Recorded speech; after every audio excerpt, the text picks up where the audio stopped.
Assalamualaikum saudara dan selamat bertemu kembali dalam segmen Bicara Islam. Alhamdulillah, syukur kita ucapkan kepada Allah SWT kerana nikmat dan limpahnya kita telah menyambut Hari Raya Aidiladha atau lebih dikenali sebagai Hari Raya Korban di bumi dan negara yang bertuah di Malaysia yang dilimpahkan dengan rezeki yang melimpah luas. Dan Hari Raya dalam bulan Zulhijjah bukan hanya pada 10 hari bulan, bahkan berlanjutan ke hari ke-11, 12 dan 13 Zulhijjah atau yang lebih dikenali sebagai hari tasyrik. Dan ibadat korban punya nilai amat tinggi dan nikmah kelebihan yang cukup besar dari sudut ibadat dan kemasyarakatan. Dalam erti kata lain, ibadat korban adalah penyaksian terhadap ketakwaan terhadap Allah SWT. Dan bagi bicara Islam, segmen Bicara Islam kita, tajuk kita hari ini iaitu pembangunan ummah melalui sila Rasulullah bahagian ke-9. Kita akan bincangkan tentang korban dan pengorbanan. Seperti biasa, kita bersama tetamu kita iaitu yang berbahagia Datuk Haji Zainal Abidin Haji Sakum, Pengerusi Yayasan Basmi Kemiskinan.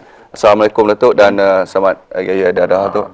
Itulah kalau kita di Malaysia ni berasa bertuah Datuk. Kerana selama 3 hari, masuk hari ni hari ke-13, kita dengan mewah dengan daging-daging korban yang dapat kita saji kepada masyarakat, terutamanya masyarakat miskin di negara kita ni Tok.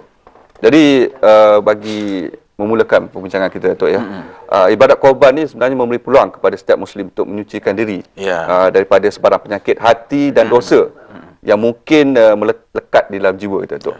Dan dalam hal ini Rasulullah SAW pernah bersabda, ya, maksudnya tidaklah anak Adam mengerjakan sesuatu pekerjaan pada hari korban yang lebih dicintai Allah daripada mengalirkan darah haiwan korban.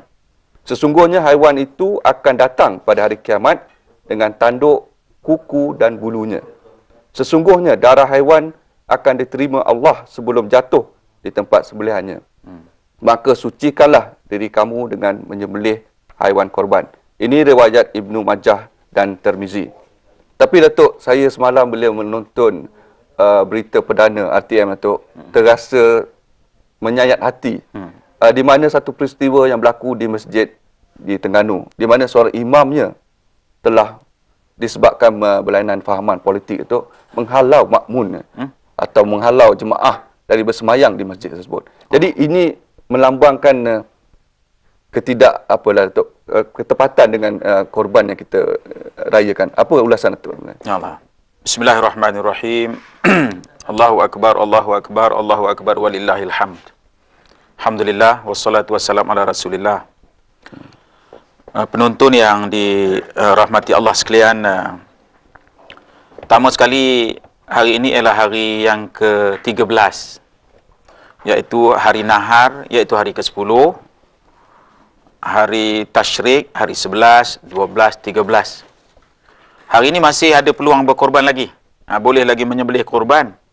Dan barang siapa yang terasa nak korban tidak, naklah. Hari ini buatlah lagi. Boleh menyembelih lagi sekarang ni. Boleh buat keputusan. Kerana akan datang pula korban lagi tahun depan. Lama lagi. Mana tahu sampai tidak pula kita. Jadi, ia tu daripada Allah, daripada malaikat. Tidak tu sebenarnya dari macam yang kita cerita minggu sudah, dari iblis. Keduanya, bila kita bercakap mengenai ibadah korban ini, di Mina sekarang ni, penyembelihan berjalan cukup hebat lah ni. Pertama sekali, penyembelihan wajib. Penyembelihan wajib ni yang nazar, yang dam, itu yang wajib. Kemudian yang korban ni, yang sunat. Jadi saya agak berapa juta ekor agaknya bau lembu, kibas yang dikorbankan di sana. Dan kita dari sudut falsafahnya, pada hari raya ini kita diminta membesarkan Allah. Allahu akbar, Allahu akbar, Allahu akbar. Allah Maha Besar, Allah Maha Besar, Allah Maha Besar. Segala pujian hanya untuk Allah Subhanahu Wa Taala. Allah Maha Besar. Kalau kita cuba mencari falsafah kepada Allah Maha Besar ni, apakah rasanya cukup dengan kita teriakkan saja Allahu akbar, Allahu akbar, Allahu akbar? Ataupun ianya lebih besar daripada itu yang dikehendaki oleh Allah Subhanahu Wa Taala, membesarkan Allah itu dalam bentuk, dalam dalam substance. Bentuknya Allahu Akbar yang kita umum itu bentuk dia. Allahu Akbar, Allahu Akbar, Allahu Akbar, walillahil hamd. Sebab itu bila sahabat cerita tadi pasal adanya dalam masjid misalnya, ada orang yang terasa dia memiliki masjid itu. Masjid bukan milik kita. Masjid ni milik Allah Subhanahu Wa Taala. Mewakili Masjidil Haram Mekah. Sebab itu apabila Abrahah nak menyerang Mekah, Abdul Muttalib tidak mengambil persediaan untuk menghadapnya berperang. Dia kata, ini rumah Allah, aku hanya amanah suruh jaga. Taulah Allah menjaga. Sebab itu Abrahah dengan tentera gajah tak berjaya menyerang Mekah. Sebab itu kita nak betulkan persepsi. Itu yang kena betul, bahasanya persepsi. Kena jelas. Jelas bahawa semua orang yang ada dalam muka bumi ini, mereka tu khalifah. Khalifah memegang amanah di mana-mana mereka itu diletakkan. Kalau mereka jadi imam di masjid, mereka jadi nazir di masjid, dia mesti tahu dulu sebelum dia datang ke situ, memegang jawatan, ialah dia mesti tahu ini ialah wakil Masjidil Haram.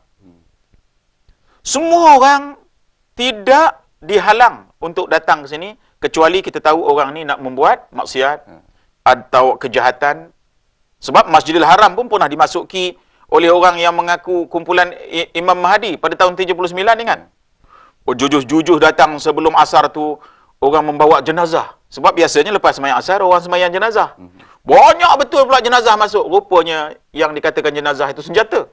Sampai